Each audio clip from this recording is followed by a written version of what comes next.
wabarakatuh. Di sini saya sebagai perwakilan mahasiswa KKN Sekolah 1 ingin sedikit bertanya-tanya kepada Bapak dan Ibu bersedia. Pertama-tama saya mau bertanya bagaimana pandangan Bapak tentang urgensi dan esensi pendidikan dalam suatu keluarga.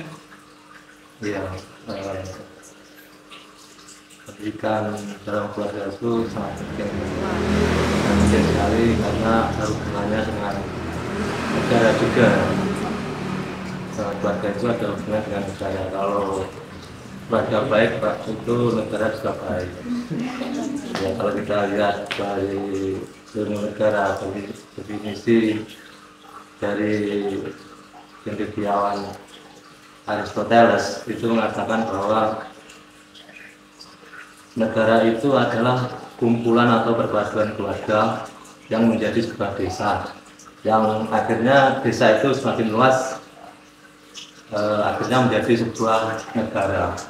Jadi keluarga itu ada hubungannya dengan negara. Kalau negara itu bagus, kalau keluarga itu bagus, negara juga bagus. Jadi menurut saya membangun sebuah negara itu yang didahulukan adalah membangun keluarga dulu dengan memberikan pendidikan kepada anak-anak atau pada anggota-anggota keluarga yang lain.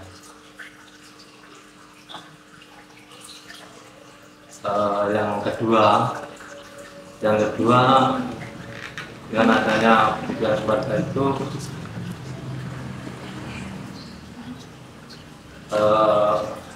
terutama anak-anak itu bisa tumbuh kembang,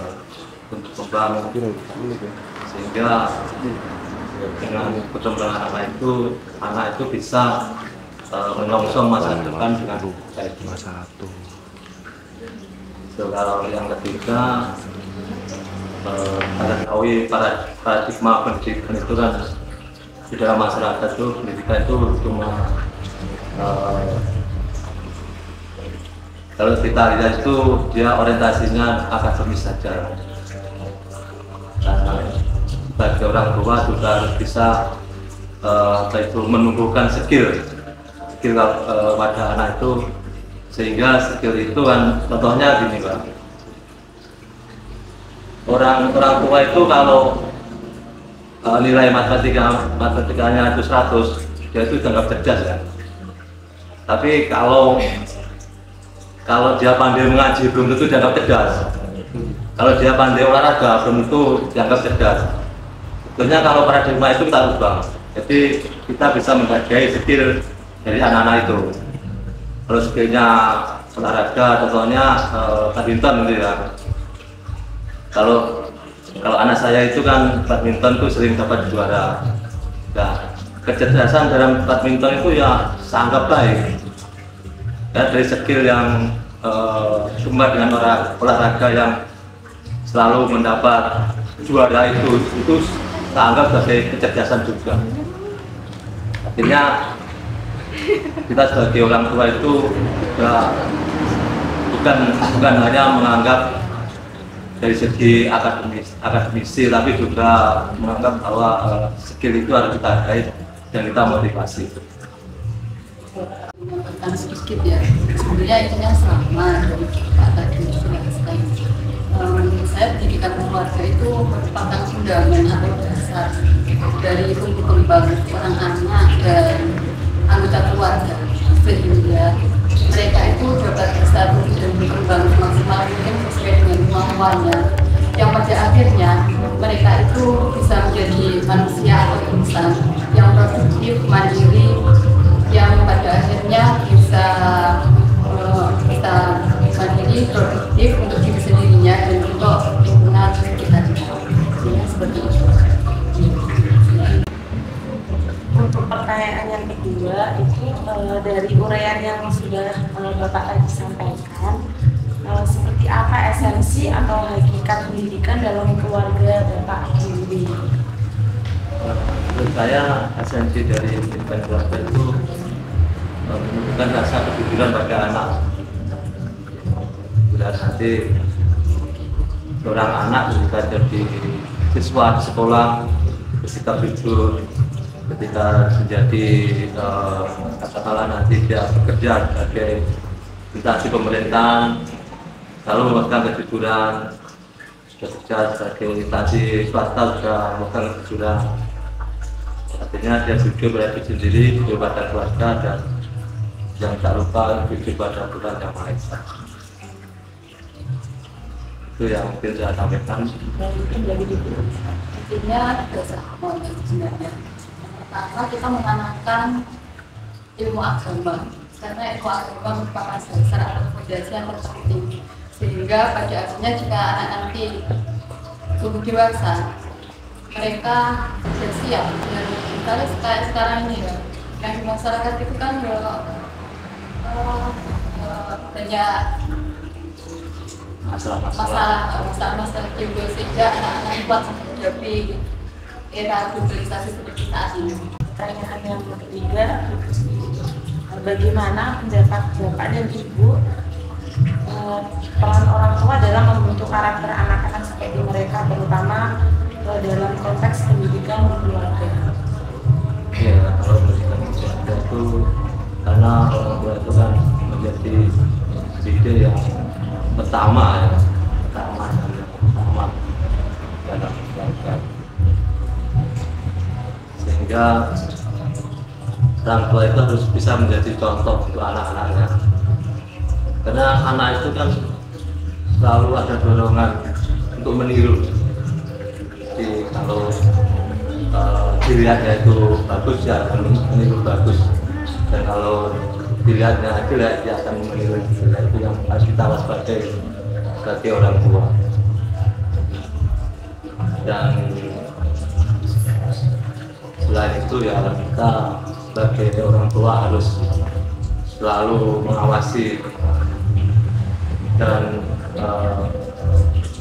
menjaga laku anak, menjaga etikanya, bagaimana dia berperilaku, menjaga estetikanya, bagaimana dia berbahasa dengan baik, pembinaan terhadap moral dan mental.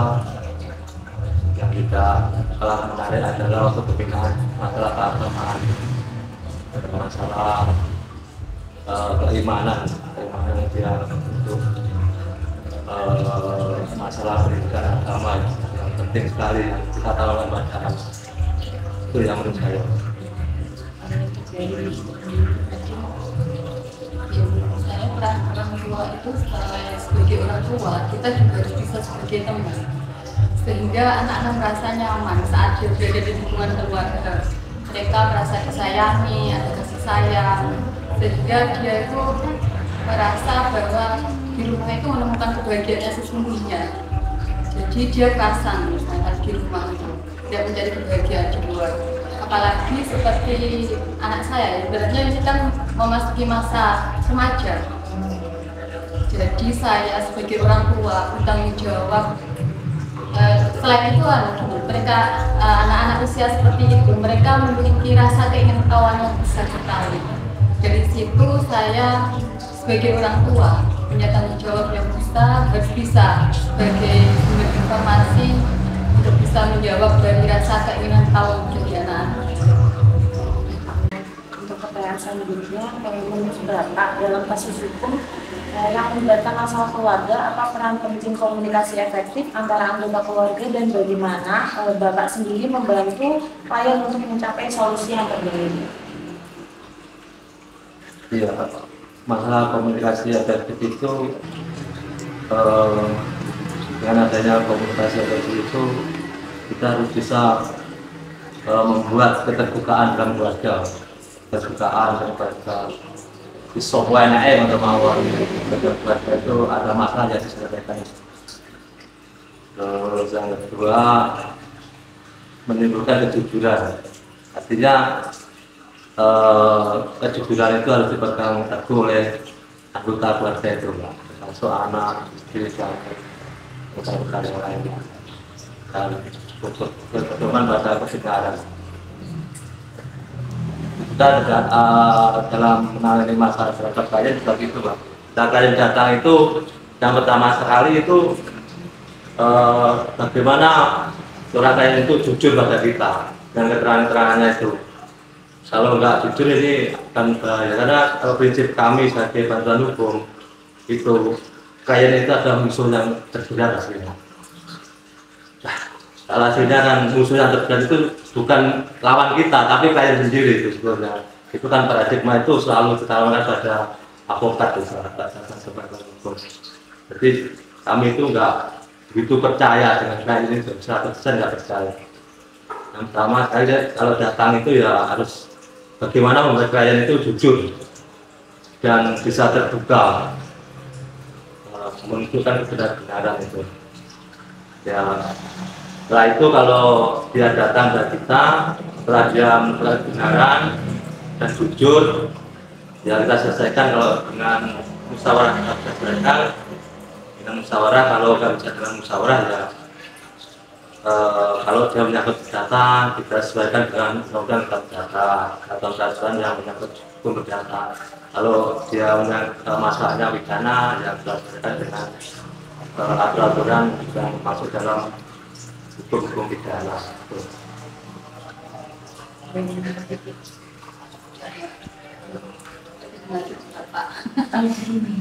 Dan terakhir, bagaimana advokasi hukum dapat membantu mencegah atau menyelesaikan konflik keluarga, terutama yang berkaitan dengan pendidikan dan nilai-nilai? Ya, pencegahan awal yang kita lakukan adalah memberikan wawasan kepada keluarga, yang terutama saya mengenai norma-norma atau kaidah-kaidah. Norma adalah bagaimana berperilaku di dalam masyarakat dan berupa perintah dan larangan. Jadi yang pertama adalah norma hukum. Norma hukum, jadi kita kadang menjelaskan gini Pak, jangan mencuri nanti di penjara, gitu. Jangan mengukul nanti dengan mengukul bisa di penjara, itu yang kadang kita jajan pada anak seperti itu masuk ke norma hukum. Yang kedua norma atau kaidah-kaidah aturan yang mengenai kesopanan. Kesopanan itu bagaimana kita berperilaku laku yang baik. Satu contoh bagaimana dia berbicara dengan orang tua, kesopanan dengan dia berbicara dengan orang tua, dan bagaimana seorang anak itu ketika tata krama melewati orang tua, termasuk dalam norma-norma kesopanan. Yang ketiga, norma kesusilaan. Kesusilaan itu adalah ungkapan sanubari yang paling dalam. Jadi orientasinya adalah hati. Nanti contohnya begini, kalau diejek itu hati kita sakit, jangan mengejek orang lain. Ini yang kita tanamkan pada anak. Ya, kalau dihina orang lain kita itu sakit, jangan menghina orang lain. Ya, itu termasuk dalam norma-norma kesusilaan. Yang berapa ya? Keempat ya. Keempat adalah norma agama. Di norma agama itu yang kami adalah agama Islam. Maka norma agama itu berasal dari aturan-aturan yang kita katakan dengan melihat Al-Quran. Jadi padanya Al-Quran. Jadi anak itu nantinya diberikan pendidikan yang mengenai tentang keagamaan.